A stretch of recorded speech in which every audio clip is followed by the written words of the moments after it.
Football খেলা আমার স্বপ্ন, ফুটবলটাই আমার স্বপ্ন। ফুটবল হচ্ছে আমার, ফুটবল খেলে আমরা জাতীয় টিমে যেতে চাই। স্বপ্ন আমার জাতীয় টিমে খেলবই।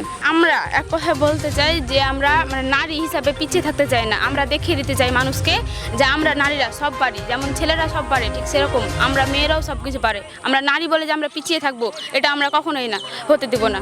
আমরা সব সময় এগিয়ে থাকবো, এটাই হচ্ছে আমাদের চাওয়া। আজকালকার দিনে যেমন ছেলেরা হচ্ছে ফুটবল খেলছে ঠিক সেরকম মেয়েরাও খেলছে, আর আমরাও ঠিক সেরকমভাবেই খেলতে চাই।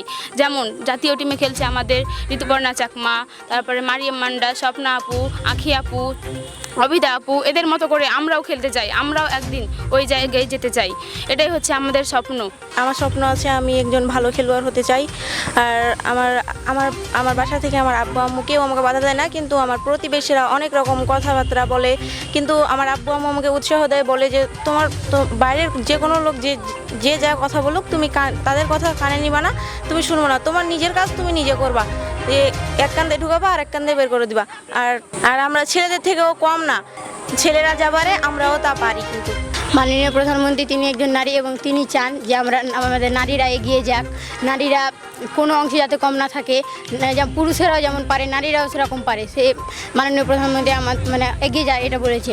আর হচ্ছে আমাদের খেলাধুলা ডক্টর তহিদ কুমার সাহা এবং তার পাশাপাশি আমাদের স্যার সেতাউর রহমান, এদের সাহায্যের মাধ্যমে আমরা এই খেলাটা শুরু করেছি। আমাদের ইচ্ছে যে আমরা বড় ফুটবলার হব, আমাদের লক্ষ্য পূরণ করব। অবশ্যই আমরা পরিশ্রমই হচ্ছে উন্নতির চাবিকাঠি, পরিশ্রম না করলে কোনো কাজই সফল হয় না। সেরকম আমরাও পরিশ্রম করব এবং বড় ফুটবলার হব। আমরা দেশে বিদেশে খেলতে চাই।